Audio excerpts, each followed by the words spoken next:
Welcome, D'Anthony Bell, to the show. How are you, man? I'm doing good. How you doing? We're doing great. Appreciate you coming by, and congrats on the win. Congrats on your game out there. Thank you. Thank you so much. Block punt. Is that, is that something you sort of daydream about going into this game? Like, man, I'm going to make a difference. I'm going to make an impact, and here it is. Yeah, you definitely do. And I think throughout the week when I had saw the formation and Jay told me about how they run this certain formation, I'm like, hey. He's like, you got an opportunity. I'm like, I was trying to take advantage when I seen it. So I happened to see it. I'm like, hopefully they don't change up and block out on me this one time. So they played it true, and then I was able to get the block. I remember having a chance to block a punt when I was like a freshman in high school. and I remember just like diving and totally missing it. Right. But like, do you guys work on that? We used to work on that with Rusty Tillman, who was the special team coach here back in the 90s, 80s and 90s. And, you know, it's kind of like just taking the ball right off the guy's foot. So what do you, like, what's your focal point when you're, well, first of all, how about this? Were you thinking, oh my God, nobody's blocking me? Right. Like, what was that like? And then, you know, just tell us, like, what's your technique there? Yeah, I was definitely thinking, like, when I came off, I'm like, dang, nobody even touched me. So my first thing I'm thinking, like, just make sure you take it off the foot and don't close your eyes. You know, a lot of people get to that attack point and close their eyes and miss the ball. So I was thinking, hey, don't close your eyes. Make sure you hit the ball. But throughout the week, you know, they just tell us the distance between the punter and the snapper, you know, so you get your block point area. And then, of course, we work taking the ball off the foot, like you said, and we have been working it all week in the same formation. So I had blocked it in practice multiple times that week, so it happened to be the same during the game. Well, the thing is, it's just a punter, right? I mean, it's not like it's some big badass linebacker. Right. But he's like kicking his leg at you. Right. So, I mean, that's also kind of like you're like, I don't know if I want to go in there. But that was, but yeah, it was perfect the way you took it off the foot. Do you guys practice that specifically? Yes, we do.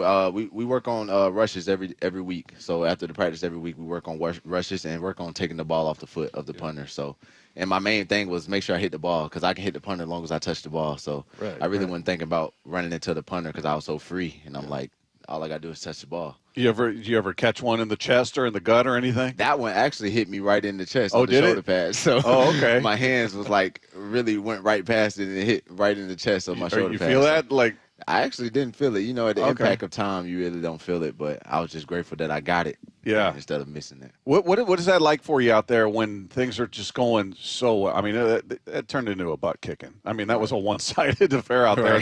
The building's going nuts. It's just crazy loud. What's that like as a player out there to hear that and just, hey, everything we're doing is working? Yeah, it's amazing. You know, having a team and you clicking on all three phases, you know, it just shows how much work that we put in the offseason and how much we believe in each other. So we always just talk about being relentless and, you know, trying to come out there and play relentless. So we did that as a team, and it was a great feeling. Well, I want to talk about your college career because I'm wondering what's your favorite mascot. The Albany State Golden Rams, the Iowa Central Tritons, am I right? Yep. Butler Grizzlies, and then West Florida Argonauts. Probably West Florida. That was the last school I was at. Probably the Argonauts, and it was a great place to be. Yeah, and didn't you guys win like a playoff? Yeah, we won a national championship there as well. So 1-2 there, and it was great being there. You know, you're 15 minutes from the beach of Pensacola, one of the prettiest beaches in Florida. So it was a nice place to be. Why'd you play in so many schools? Well, I ended up sitting out a semester because I did construction with my dad. Couldn't afford to pay for school. So when I left Iowa Central, I just went home and started working, trying to make money. Ended up getting a scholarship from the University of Butler. And then from there, you know, I ended up going to a D2 because of the time clock at the time. Couldn't go D1. Had a few D1 offers, but, you know, the time clock back then, you know, I couldn't go D1. So yeah, I'm sorry, I read that, and I forgot to ask you that, but you took a year off to do construction. I did. I love these kind of stories, man, and you know, just the trajectory of your career is just taken off. But what was that? What did that teach you as far as you know, taking a year off? And I know you probably really missed football, right? Yeah, definitely. And then, you know, it taught me how hard my parents was working at the time. You know, doing construction is not an easy thing, especially in the state of Georgia. Down south, it's 95, 90 degrees. So, you know, you out in the sun, you know, you coming back way darker than you were before. so having that, and then I'm like, man, this is not the life I want. I want to play football for a living. So my dad was like, you know, this is your chance to go back and do it again. And, you know, I was grateful that I got a chance from Butler Community College. Shout out Coach Abbott. They gave me a scholarship there, and I'm blessed. It must be cool to be where you're at now, because I did construction coming out of high school. That is bust-ass work, man. That's no work. joke. I mean, whether you're out there packing panels or shingle, whatever, I don't know what you're doing. Yeah. Carrying around sheetrock or what. I mean, it's sheetrock, heavy, concrete, doing all that stuff it's not fun. Definitely not. It's not fun. So it probably makes you appreciate where you're at right now, right? To a different. I mean, some people come in and feel maybe entitled, and this is where I should be. Where you have a completely different perspective. Oh, yeah, yes, sir. And then I definitely, my dad still does it, so I understand and show him gratitude to the hard work that he does.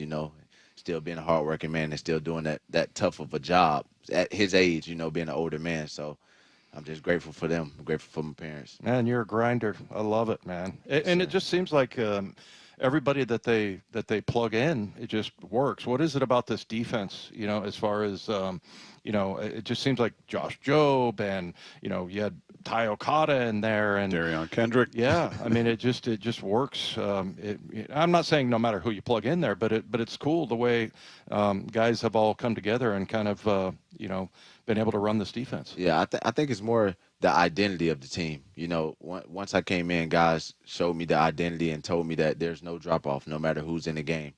So we all just hold each other to that same standard of the DB room, as in you got to prepare yourself as you're a starter. So just being prepared when your name is called. You never know what can happen in this league. It's a lot of games, a lot of football games, so a lot of things can happen. So being prepared when your chance is there and just taking advantage of the opportunity. We're doing whatever to make the team win, play your role and just do whatever you can. Do you get a sense of the expectation of this defense from the outside? We talked a lot about last year, the second half of the season. This was what top 5 defense in the second half. Right. So the expectation was, okay, they'll be that at the beginning of this season. Right. They're going to take that and run with it, and that's who they are out of the gate. And so far, that's what this defense has looked like. But do you guys get a sense that that's what everybody expects from you, is to be a top 5 defense? I don't even think too much we get it from the outside. I think we get it from Mike himself. Mike holds us to that standard of you're gonna attack the ball, we're gonna play hard, we're gonna play physical, and we're trying to dominate everybody we can play. So not even so much the outside, but Mike himself is enforcing that standard of, hey, this is how my defense is ran, and this is how we play ball, and this is our identity. So, well, D'Anthony, you also played in Cleveland. So what's different about here as compared to where other programs, and just how is it special in this building? Because it seems like it. Yeah, I think it's special. I think it's special how all the guys get along and how everybody clicks, and it's very special how we take other players in. So like Darian coming in a little bit later, and he came in and clicked with us just like he's one of the guys. So the way that they take in players, the way that coaches take in players, and spend extra time. I spent extra time with special team coach Jay. Spend time with the other safety coaches, the K. Scott, and just the way that they spend times on the players. It's amazing and it's special. Well, congrats on the win, man, and the block punt and doing it in front of the home crowd is got to be one of the coolest things ever. So, quick turnaround too. So we wish you nothing but the best against the Arizona Cardinals, and hope to talk to you again, man. Thank you so much. Nice to meet you guys. There you go. There's D'Anthony Bell of your Seattle Seahawks. Huge game for him